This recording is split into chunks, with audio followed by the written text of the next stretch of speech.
Well, now that we've had a chance to learn about the basics of digital case studies and see a few examples, in this class we'll have a chance to do a deep dive into the concepts of visual storytelling itself. We'll look at the basic elements that make up documentary films, and we'll talk about how to capture them. We'll talk about planning sequences, covering a scene, and how to plan your first documentary shoots. Let's get into it. One of the basic elements of almost all documentary films is what's known as B-roll. B-roll is an old term that comes from the days when you had A-roll being interviews and B-roll for pretty much everything else. And it basically means images filmed of locations and people and events. And it can be very well filmed with the smartphones and stabilizers that we'll be talking about in this class. Another key element in most documentary films is the interview. Interviews can be filmed on location or in the studio, and can be filmed either with a smartphone, or if you have access to the more sophisticated DSLR cameras, those are also fantastic for filming interviews. Narration is another element that's generally found in most documentaries. It's something that helps the viewer connect different scenes and issues, and it's often AB'd, i.e. intercut with interview bites. Now, there are also certain documentaries that don't use narration at all, but those are often quite complex to construct in the editing and generally take a lot longer to do. There are other elements of most documentaries that include music, which is really a crucial part of most people's experiences watching these films. There's also graphics, the so-called lower thirds, the people's names, things that would identify the time or location of a certain event, and archive images, which can be a fantastic way. There's a lot of fantastic archive out there that's available for free. There's also a lot of archive that you can get permission to use, including drone footage, which nowadays is available for most locations and is a fantastic way to give you a quick overview of a certain location. So the basic workflow for field producers is to capture shots and sequences in the field, download those images to a computer at the end of each day, back up to the drive. As we film, you're going to think about the two basic equipment packages we have. One is the iPhone and stabilizer, which is a easier to use package and less expensive, and it's fantastic for filming general B-roll, city B-roll, meetings and travel, and you can do interesting camera movements. And it's also great for behind the scenes shots about your own team's research process. A DSLR camera is a more professional quality camera, and it allows for more control over things like focus and aperture. It's a fantastic tool for use, especially in interviews, but generally has to be shot with a tripod to get stable shots. It's also a great tool for use in making time lapse. So some of you may have access to DSLR cameras and might want to use some of the tools that we'll be presenting in this class to supplement the footage that you'll get with your smartphones and stabilizers. One of the basic things you'll be thinking about in the class is B-roll, location and places. You really want to remember to use either the tripod or the stabilizer all the time that you're shooting these shots to get wide shots and also close details, i.e. move around. You really want to visually tell the story by moving your camera close or far away from things so you can get different perspectives.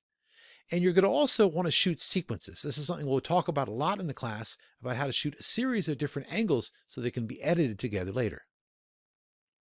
You also want to plan around natural light and basically think about the natural light that's happening in the scenes that you'll be filming in the early morning.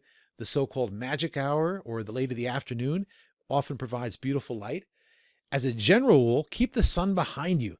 If you have the sun behind you, chances are the images you get will be pretty good. So in terms of things you can adjust, well, specifically with the DSLR, one thing you can adjust is the zoom. And we wanted to introduce the concepts of the wide shot, which is what you see in the top left of this frame, and the tight shot. This is something you can also do in your smartphone by moving in closer to your subjects.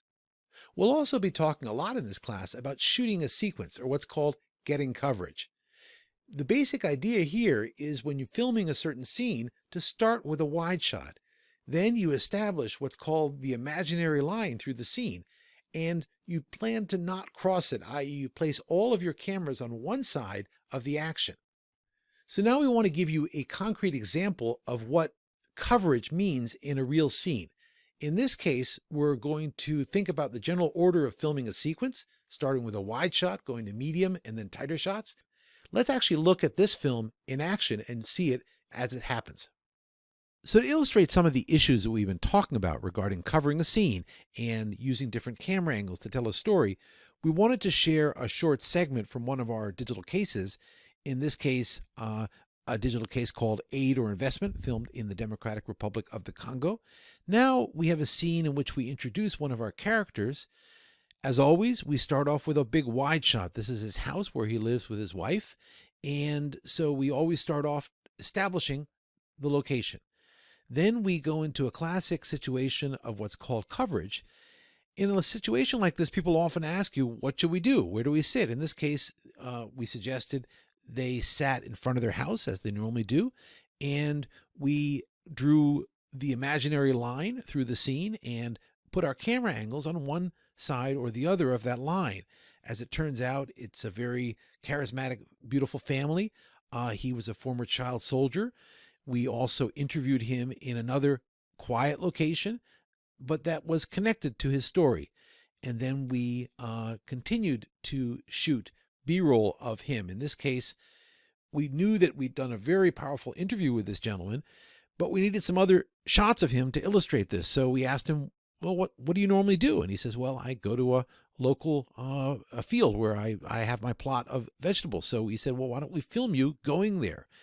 And so we did a wide shot of him walking by on his way. We also did a long shot of him going to his plot. And it ended up being very beautiful natural footage that edited very naturally with the interview. We also filmed a scene of him with another group of former child soldiers. And once again, following the rules of screen direction, we filmed it from various angles. It all cut together quite nicely, and he was a very charismatic and interesting character who helped illustrate the story and the situation facing people in this part of the world. Now let's look at the same story in real time with audio and music, and you can get a sense of how it all cuts together. DRC does not have access to that power. Gasigwa Samvura is a former child soldier who now hopes to benefit from the new jobs that the hydroplants will bring.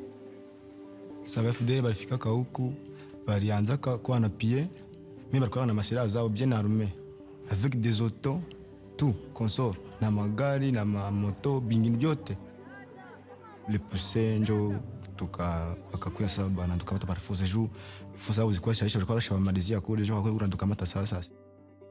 Samvura is among the many former child soldiers who are being trained for the new jobs that soon will be available. Nishapata kazi, niko travailler kwa SSN, niko na prevenir jenga na kuuza kashamba, kwa na lima, je na kuuza na kambuzi, je na kangombe, ndio biji yangu ya kesho.